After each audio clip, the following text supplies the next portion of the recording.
नमस्कार। आज की इस खास चर्चा में आप सबका स्वागत है। आज हम गणेश स्तोत्र के गहरे अर्थों में उतरेंगे।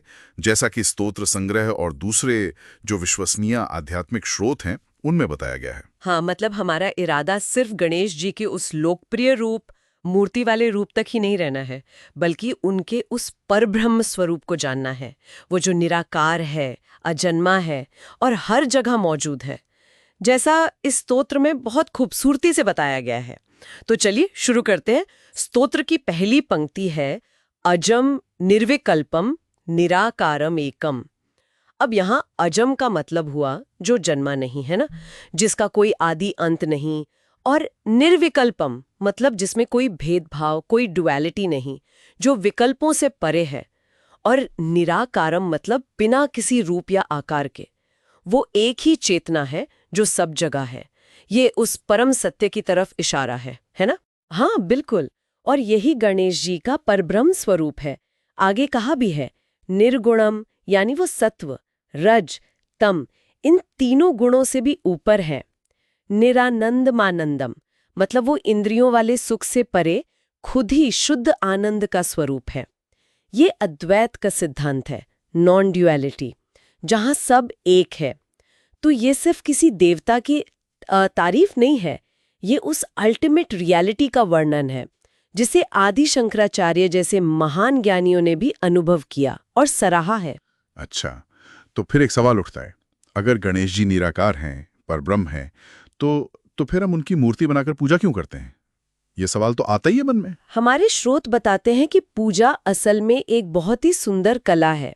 कला? हाँ, कैसे? हाँ, मतलब अपने अंदर की उसी निराकार शक्ति को एक साकार रूप देकर उससे जुड़ने का एक तरीका कह सकते हैं। बिल्कुल सही कहा। भक्त क्या करता है, उसी मूर्ति में उस परम चेतना का आवाहन करता है, उसे महसूस करता है, उसके साथ एक तरह का रिश्ता बनाता है। और जैसे ईश्वर ने ही हमें सब दिया है, जल, फल, फूल, हम वही चीजें उन्हें प्रेम और ग्रैटिट्यूड से वापस अर्पित करते हैं। और फिर आता है विसर्जन, जिसका असली मतलब पता है क्या है?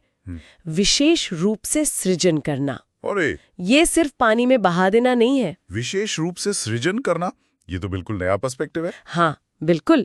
भक्त प्रार्थना करता है कि ईश्वर जो इस मूर्ति में अभी प्रकट हुए थे, वो अब फिर से मेरे हृदय कमल में, मेरे अंदर विशेष रूप से स्थापित हो जाए। ये उस भीतर बसे हुए अमूल्य तत्व को ही एक उत्सव की तरह अनुभव करने की प्रोसेस है। जैसे मान लीजिए हम किसी खास मौके पर तिजोरी से अपने गहने निकालते हैं, पहनते हैं और फिर संभाल कर वापस रख देते हैं। कुछ वैसा ही है ये। वाह, बहुत खूब। अच्छा, स्तोत्र आगे कहता है, गुणातीत मानम चिदानंद रूपम। यहां फिर से वही बात आई, गुणों से परे, गुणातीत मानम, वो चेतना और आनंद के स्वरूप हैं, चिदानंद रूपम, और हर जगह व्याप्त हैं, सर्वगम। और उन्हें पाने का रास्ता, या तो ज्ञान, ज्ञानगम्यम, या फिर गहरा ध्यान, ध्यानगम्यम। जी, और जो शब्द आता है गुणेशम, उसका मतलब है गुणों के स्वामी। और ये समझना बहुत जरूरी है कि सद्गुण कहीं बाहर से नहीं लाने हमें, वो हमारे अंदर ही हैं, सुप्त अवस्था में।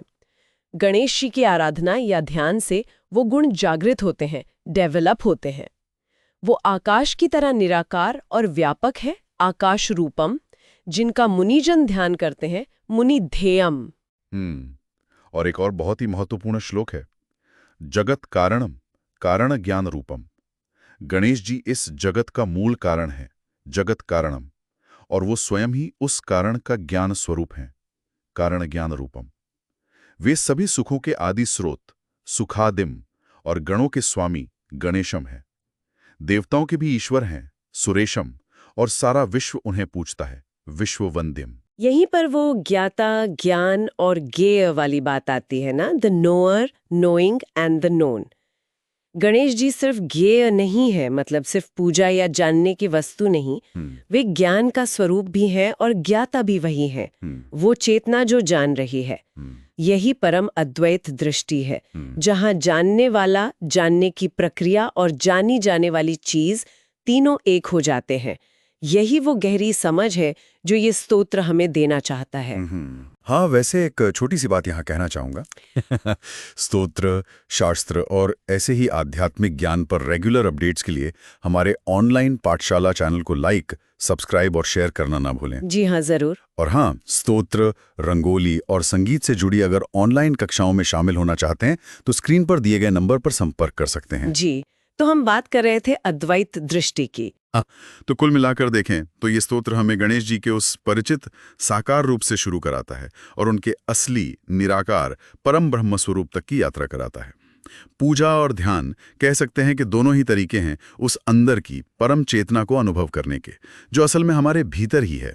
और यहाँ पर सोचने वाली बात ये रह जाती है कि अगर हम गणेश जी के सर्वव्यापी, अजन्मे, निराकार स्वरूप को, जो गुणों से भी परे है, उसे अपने ही अंदर पहचान ले तो हमारे रोजमर्रा के जीवन को देखने का नजरिया, हमारी चुनौतियों को हैंडल करने का तरीका, हमारे अनुभव, ये सब कैसे बदल सकते हैं। ये गहरी समझ हमारे कर्मों पर, हमारे रिश्तों पर क्या असर डाल सकती है, ये सोचने वाली बात है। बिल्कुल। इसी विचार के साथ आज की ये चर्चा यहीं समाप्त करते हैं। धन्यवाद। धन्यवाद।